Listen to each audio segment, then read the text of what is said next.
இந்த வீடியோவில் மிளகு காராச்சி எப்படி செய்யலான்னு பார்க்கலாம். அதுக்கு இன்றைக்கி 2 கப் அளவுக்கு கடலை மாவு எடுத்துருக்கேன். அதே கப்பில் 1/4 கப் அளவுக்கு அரிசி மாவு எடுத்துக்கோங்க. ஒரு 15 மிளகை நல்லா தூள் பண்ணி வச்சுருக்கேன். 1-2 அது மாதிரி எடுத்துக்கோங்க.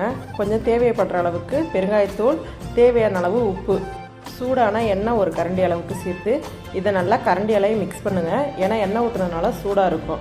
இந்த அளவுக்கு மாவு பதம் வரணும். பதம் வந்தோன்னா நம்ம இந்த 2 அச்சில் எந்த அச்சு வேணாலும் நீங்கள் போட்டுக்கலாம். நீங்கள் அந்த பூவாக 3 கன்று இருக்கிற அச்சு போட்டிங்கன்னா கொஞ்சம் திக்காக இருக்கும் கடையில் வாங்குற மாதிரி. இல்லைனா முறுக்கு பிழிகிற அச்சில் எப்படினாலும் புழிஞ்சுக்குங்க. இது போல் பிழிஞ்சி விட்டு எடுத்துங்க.